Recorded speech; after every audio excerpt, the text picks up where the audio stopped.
Mesdames et messieurs, bonsoir. Voici les titres de l'actualité de ce dimanche 1er mars. À la une ce soir, le vice-président exhorte les femmes de Grand Bassam à la cohésion sociale. C'était au cours de la cérémonie de présentation officielle de l'Association des femmes Nzima Kotoko de la ville historique, patrimoine mondial de l'UNESCO. Lutte contre le coronavirus. La Côte d'Ivoire prend ses dispositions. Le ministre de la Santé s'est rendu à l'aéroport pour vérifier le fonctionnement du dispositif mis en place pour empêcher le virus de franchir nos frontières.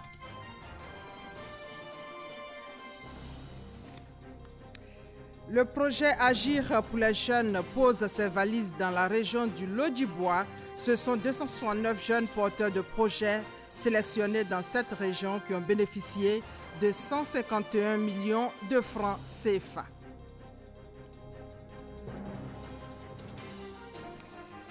Et puis, loin de la Côte d'Ivoire, l'ancien vice-président américain Joe Biden a remporté la primaire démocrate de Caroline du Sud. Bienvenue à tous dans votre 20h. Depuis Bassam, le vice-président exhorte les femmes à la cohésion sociale. Message de Daniel Kablan-Duncan à la cérémonie de présentation officielle de l'Association des femmes Nzima Kotoko de la ville historique, patrimoine mondial de l'UNESCO. Le compte-rendu d'Issaïo. Ambiance particulière ce samedi à la place Abissa de Grand Bassam, marquée par la danse royale, le kindé et celle des femmes de Moussou. La raison, la présentation officielle de l'association Miébié, qui signifie « Je veux faire aussi en langue Nzima », en présence d'illustres personnalités dont le vice-président Daniel Kablan-Duncan et son épouse, des ministres Maurice Kouakou Bandama, Parrain et Raymond Goudou Kofi, et de Sa Majesté le roi Amon Désiré Tanoé.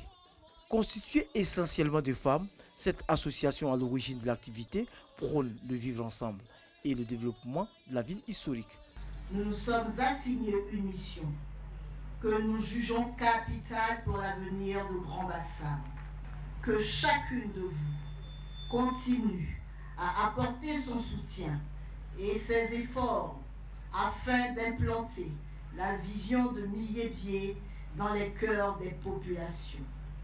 Pour le maire Jean-Louis Moulot, les femmes de l'association Miébié sont d'un apport important dans le dispositif de sa politique de développement de la ville, patrimoine mondial de l'UNESCO.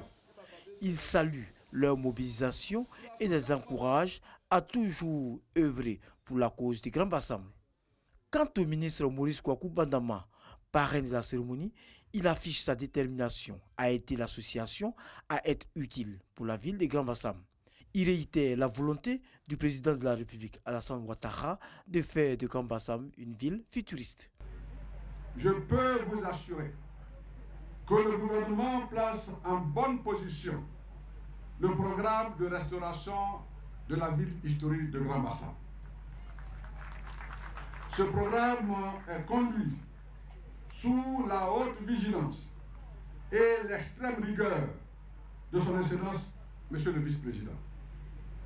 Ce programme prévoit une action concertée et intégrée des grands projets d'investissement qui ont cours aujourd'hui sur Grand Bassam. Le vice-président Daniel Kablan-Duncan n'oublie pas le rôle joué par les femmes pendant la colonisation à Grand Bassam. Pour lui, aucun développement ne peut se faire sans la femme. De manière globale, au niveau de la Côte d'Ivoire, une évolution sociale très importante que le président a décidé. Nous sommes heureux que les femmes de Bassam prennent le train. N'oubliez pas que les femmes ont fait une action très importante sur Bassam en 1949 avec la marche des femmes. Il y a de grands projets sur Bassam et elles doivent pouvoir prendre toute leur place dans ce développement et faire en sorte qu'elles soient donc une sorte de miroir pour Grand Bassam. Depuis sa création en 2016, l'association Miébié a posé plusieurs actions en faveur des populations avant sa sortie officielle ce samedi. La Côte d'Ivoire prend ses dispositions pour lutter contre le coronavirus qui continue de faire des victimes hors de nos frontières. Hier, le ministre de la Santé est allé voir le plan mis en place à l'aéroport Félix Houphouët-Boigny de Port-Bouët pour faire face à la situation. Chris Diomandé et Salimatou Dia. C'est un vol comme tout autre qui atterrit sur le tarmac de l'aéroport Félix Houphouët-Boigny d'Abidjan.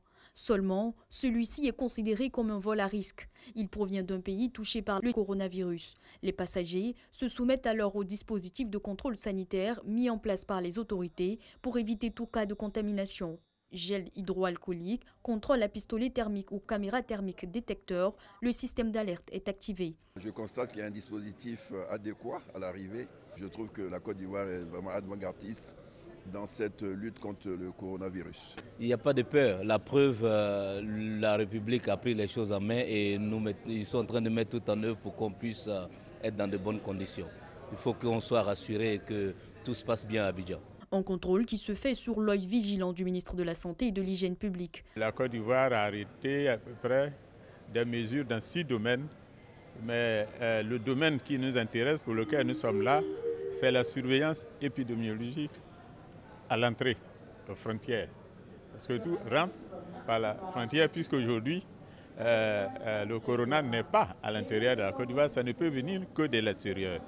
Donc il s'agit de veiller à ce qu'il y ait un bon contrôle, une bonne surveillance ici à la frontière aéroportuaire, comme on le fera également au port, etc.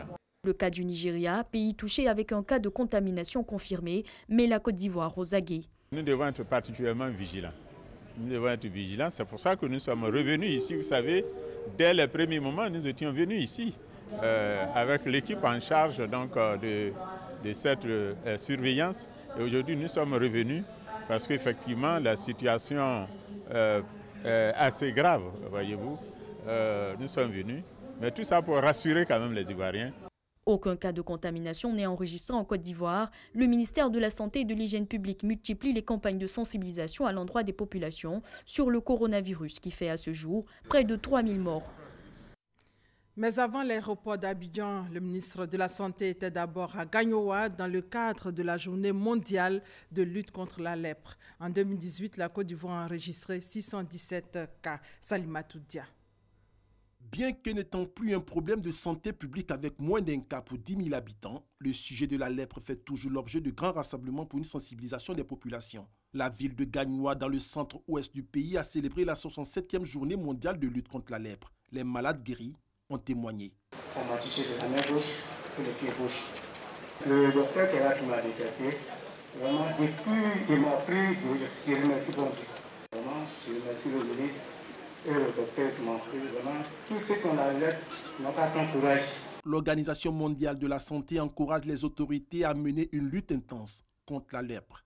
On observe que le nombre de nouveaux cas dépistés dans le monde a connu une légère réduction, surtout au cours des 10 dernières années, passant de 244 796 cas en 2009 à 208 619 cas en 2018.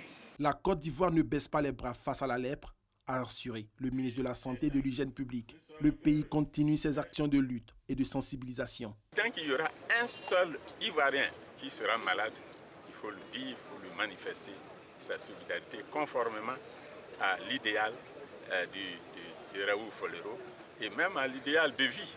C'est institutionnel.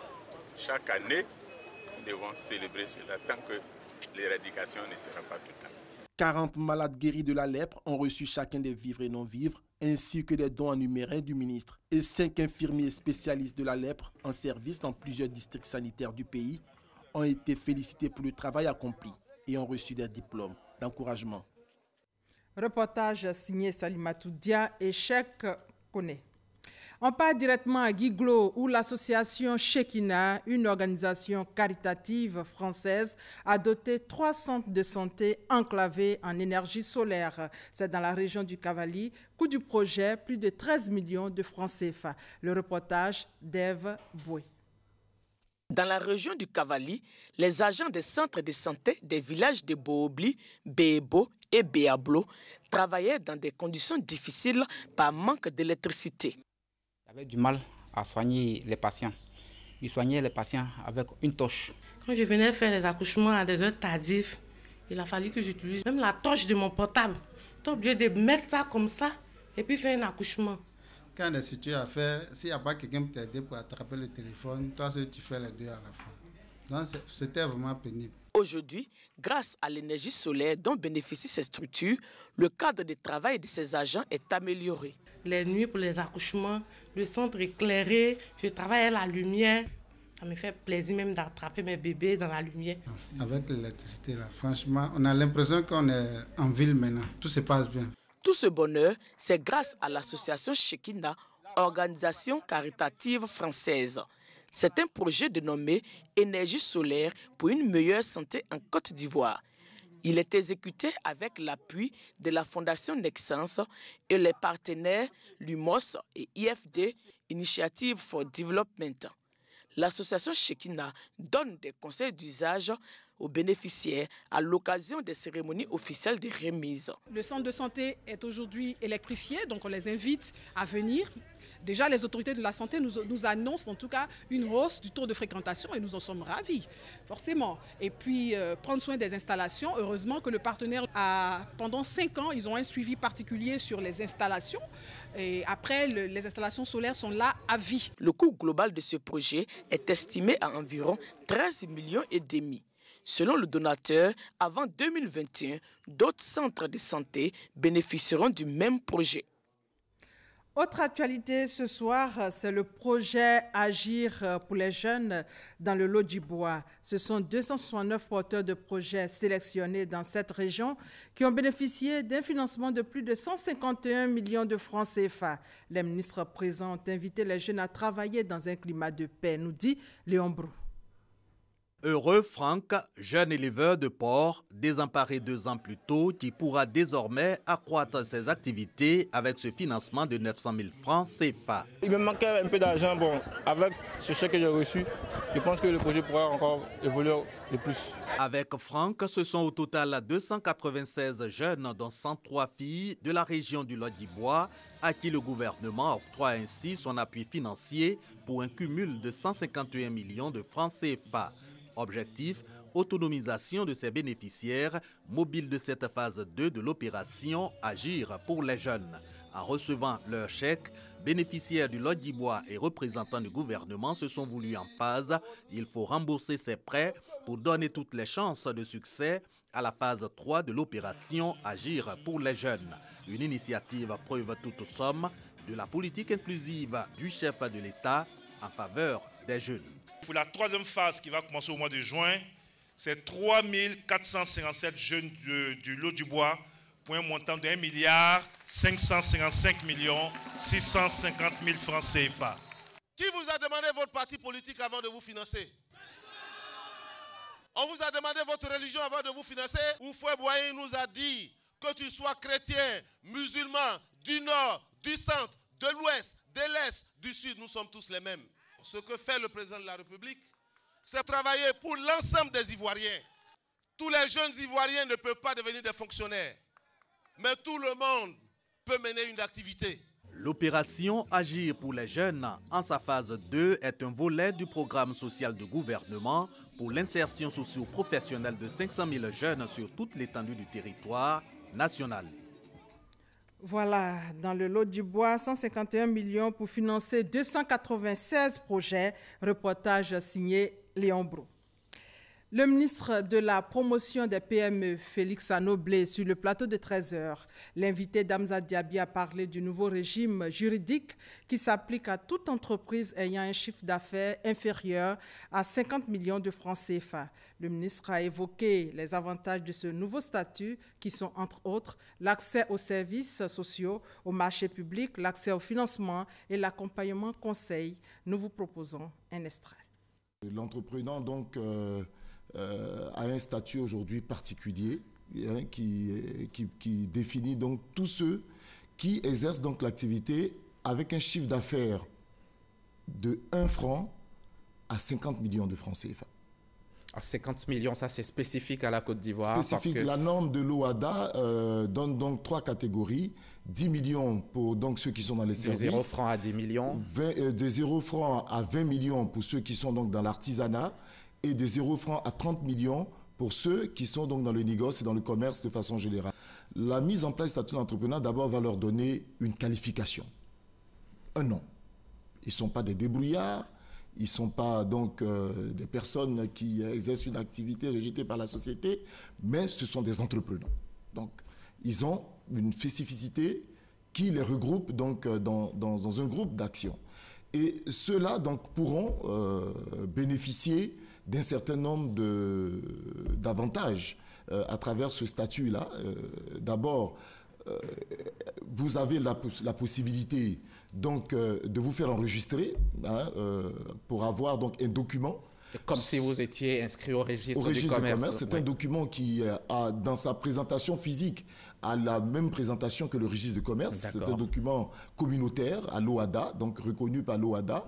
Vous êtes enregistré gratuitement. Ce n'est pas payant, donc vous n'avez pas l'excuse de ce document coûte cher, donc je ne peux pas m'enregistrer. Vous êtes enregistré gratuitement. Vous bénéficiez donc non seulement de ce document, mais d'une carte avec là-dessus donc une puce intelligente qui vous permet donc de pouvoir vous faire connaître dans les banques et partout où vous pouvez bénéficier des avantages d'encadrement. Voilà, le ministre de la promotion des PME, Félix Anoblé, invité du magazine du dimanche.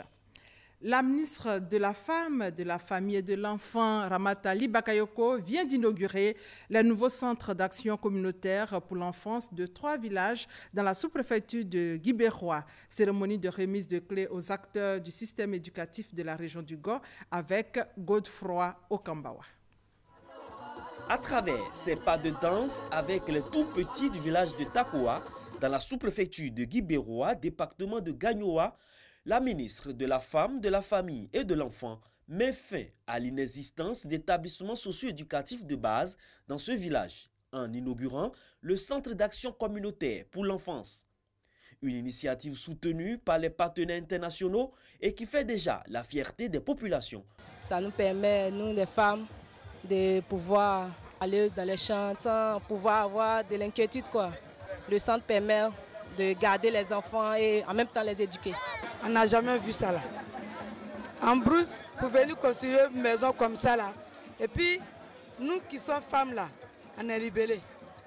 Tu ne peux pas partir ailleurs pour laisser ton enfant à la maison. S'il y a quelqu'un pour attraper ton enfant, et puis tu vas durer là-bas alors que tu vas venir. Juste après l'inauguration de ce centre, les premiers apprenants découvrent leur environnement d'apprentissage sous le regard de leurs enseignants. Tout ici, c'était une forêt. Il fallait faire une activité d'animation communautaire, convaincre la communauté, leur faire comprendre les biens fondés de la petite enfance, la prise en charge de la petite enfance. Pour la ministre de la Femme, de la Famille et de l'Enfant, la création des CACE répond à la volonté du gouvernement de faire de l'école pour tous une réalité. L'État de Côte d'Ivoire fait donc de la protection de l'enfant et de son éducation une priorité. Ces centres d'action communautaire pour l'enfance permettent de protéger l'enfant, permettent d'éduquer l'enfant, de faire son éveil. Et également, un élément important, ça permet à la femme de mener ses activités génératives de revenus tranquillement en sachant que son enfant est gardé, non seulement gardé mais éduqué. En plus du centre communautaire du village de Takoa, ceux d'Alakonankro et de Bilayo, toujours dans la sous-préfecture de Guibérois, ont reçu les clés de leur CACE. Des centres qui accueilleront des enfants âgés de 2 à 5 ans. À ce jour, 233 CACE sont enregistrés dans la cartographie des centres socio-éducatifs de base en Côte d'Ivoire. Voilà, nous vous proposons maintenant ce constat de baisse du prix du carburant à la pompe avec Nadia Edja et Cheikh Kone, baisse de prix de 5 francs. Regardez. Depuis ce 28 février, le prix du litre du carburant super, initialement de 630 francs CFA, est passé à 625 francs CFA. Quant au gasoil, il coûte désormais 610 francs CFA contre 615 francs CFA auparavant, soit une baisse de 5 francs CFA sur le litre de chacun de ces hydrocarbures. Pourtant, dans la plupart des stations-service visitées ce dimanche 1er mars, les prix sont restés intacts. Informés de ce rabais, les automobilistes se prononcent. Puis je vois que le super n'a pas changé, hein. C'est 630 francs. 5 francs, c'est beaucoup d'argent. Si on veut voir du point de vue agrégé, mais pour un litre, 2 litres, c'est pas trop. On ne sent pas ça en fait de conduite. Chez nous, moi je crois qu'en Côte d'Ivoire, le carburant doit être moins cher pour permettre aux usagers de se déplacer plus facilement. Ces nouveaux prix s'appliquent impérativement du 1er au 31 mars dans toute station-service sur l'étendue du territoire national. Les responsables rencontrés sur place ont assuré mettre en application ces nouveaux tarifs à compter de ce lundi 2 mars. Et quelle opportunité d'affaires pour le terminal de pêche d'Abidjan. La délégation ivoirienne expose sur ce thème au Salon de l'agriculture de Paris, nous dit Jean-Louis Gbangbo. C'est devant un auditoire composé des acteurs de la pêche et des ressources halieutiques au Salon de l'agriculture de Paris que Bah Moussa Ouattara a présenté les opportunités d'investissement au terminal de pêche d'Abidjan. Au-delà des infrastructures même du terminal de la pêche, il y a d'autres opportunités d'affaires qui peuvent intéresser le monde entier. Cela va de la consignation, l'armement, la manutention, le mareyage, l'importation de poissons. Toutes ces activités sont pourvoyeuses d'emplois et de devises. Donc nous sommes venus présenter cela au-delà des infrastructures pour que éventuellement les opérateurs qui sont dans la diaspora, qui sont en France ici, puissent venir en Côte d'Ivoire et s'intéresser à ce domaine-là. Les responsables ivoiriens se sont appesantis sur le projet de port franc qui devrait avoir un impact significatif sur la production de poissons, mais surtout sur la création d'emplois. Tous ceux qui veulent investir dans le domaine de la transformation du poisson, de façon générale, ou des produits halieutiques, sont les bienvenus en Côte d'Ivoire. Le régime permet aux entreprises de s'installer sans payer les taxes et fiscalités à l'État de Côte d'Ivoire. En retour, ces entreprises créent de l'emploi pour les jeunes Ivoiriens, pour les femmes. Des opportunités d'investissement que devrait bientôt saisir le comité de la pêche maritime français. Le port, je dirais, c'est le comptoir qui permet d'arroser tout l'intérieur. Vous avez un marché très important. Ce système que je viens de découvrir de port franc, ce n'est pas une zone franche, hein. C'est bien, c'est un port franc. Moi, je vais faire le job. Si j'ai des investisseurs, même nationaux, qui veulent venir, français, je suis là pour ça. Avec plus de 1500 mètres de quai, ce sont plus de 600 000 tonnes de produits de la mer, dont près de 250 000 tonnes de thon qui sont traitées annuellement au terminal de pêche d'Abidjan.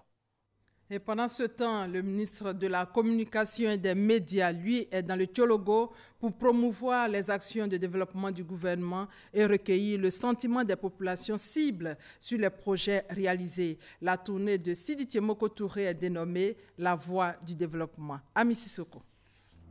Nambirgeka, dans le Tchologo, à partir d'ici, rejoindre la ville de Ferké, distante de 5 km, est désormais aisée grâce à un nouveau pont. Réalisé à la faveur du bitumage du l'axe Ferké, Nassien, Congo. L'ouvrage sur lequel nous trouvons, c'est un pont de 20 mètres. La hauteur entre le bas du pont plus les rails, de 5,50 mètres. Avant, on pouvait faire au moins 1 heure de temps avant de pouvoir rejoindre le marché, voir la ville. Mais aujourd'hui, en moins de 10 minutes, tu es sur le marché. Nambirgeka a aussi bénéficié de l'électricité et d'un groupe scolaire. Des actes de développement qui ne laissent pas indifférentes les populations. C'est bien. Nous, on a bien, nous, on ne voit pas de l'eau sale encore. C'est donc pour promouvoir ces actions du gouvernement dans le Tchologo que le ministre de la Communication et des Médias, Sidi Tiemoko Touré, effectue la tournée dénommée La Voie du développement, une visite de terrain menée dans les principales régions du pays ainsi que dans le district autonome d'Abidjan. Différents panels et échanges sur les infrastructures, le commerce, l'industrie et la santé ont permis de faire le point des réalisations dans la région. De 2010 à 2019, nous avons enregistré plus de 20 centres de santé qui sont construits, autant dans les structures publiques que dans les structures privées. Même à l'hôpital Baptiste, nous venons d'enregistrer la construction donc, du pôle mère-enfant. Et nous avons acquis un espace de 4 hectares à Ferké-Sédougou pour la construction d'un CHR. Ces structures sont équipées, toutes équipées de matériels biomédicaux qui permettent donc de prendre en charge pratiquement toutes les pathologies. Des échanges qui ont permis au ministre de la Communication et des Médias, Sidi Tiemoko Touré, de repartir rassuré. Nous sommes heureux de tout ce qui a été fait Et nous avons profité de ce rendez-vous pour rappeler aux populations que tous ces différents acquis, qui n'ont qu'une seule ambition, celle de partager le développement, partager les fruits de la croissance, ne peuvent se réaliser que dans un environnement de paix et de solidarité. Plusieurs projets, entre autres, les hôpitaux généraux de Kong, de Wongolo et le port sec de Ferké sont en cours de réalisation dans le Tchologo.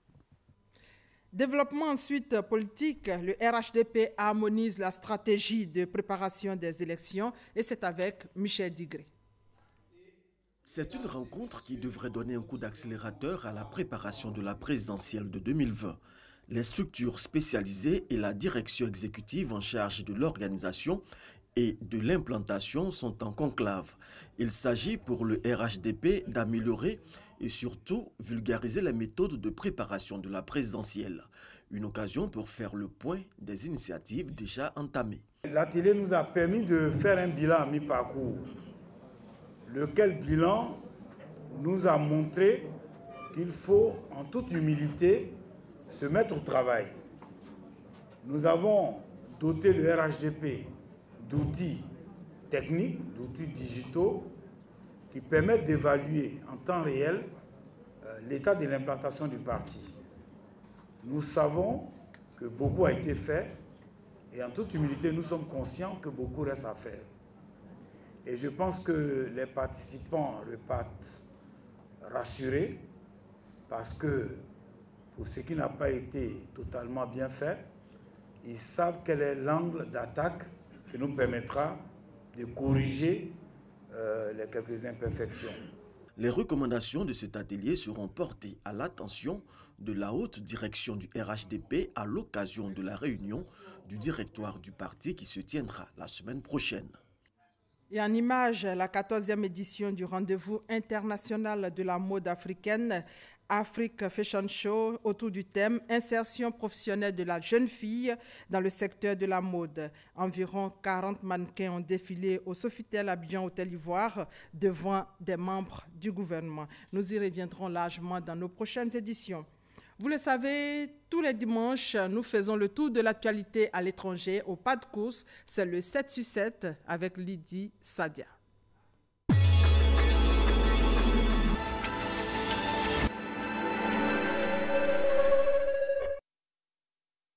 Faure Gnassingbé, président sortant du Togo, a été reconduit pour un 4e mandat à la tête du pays. Il a été réélu au premier tour de la présidentielle avec 72,36% des voix contre 18,37% pour Agbeyome Kodjo, candidat de l'opposition. L'ancien président égyptien Hosni Moubarak s'est éteint à l'âge de 91 ans à l'hôpital militaire Gala au Caire. Il a dirigé l'Égypte pendant 30 ans avant d'être renversé par un soulèvement populaire. Une flambée de violence entre hindous et musulmans à New Delhi a fait au moins 20 morts et plus de 200 blessés depuis dimanche. Ces embrasements dans la capitale font suite à une loi controversée sur la citoyenneté. Au moins 33 soldats turcs ont été tués dans la province d'Idlib dans des raids attribués au régime syrien par Ankara. La Turquie a aussitôt riposté en bombardant des positions de Damas, faisant 16 morts du côté des combattants syriens, selon une ONG. Le président guinéen a annoncé le report de 2 semaines du référendum constitutionnel et des élections législatives prévues dimanche, 2 scrutins contestés par l'opposition et la société civile. La commission électorale va saisir la Cour constitutionnelle pour une nouvelle date. Les États-Unis ont signé un accord de paix avec les rebelles afghans talibans. La délégation américaine conduite par le secrétaire d'État Mike Pompeo et celle des talibans menée par leur chef politique Abdul Ghani Baradar ont paraphé ce document à Doha. Cet accord prévoit le retrait graduel et immédiat des troupes américaines d'Afghanistan et des négociations de paix directes et inédites entre Kaboul et les insurgés. L'ancien vice-président américain Joe Biden remporte la primaire démocrate de Caroline du Sud. Il obtient 48,4% des voix contre 19,9% pour Bernie Sanders. Cette victoire pourrait donner un nouveau souffle à sa campagne en vue du Supporters Thursday de mardi prochain.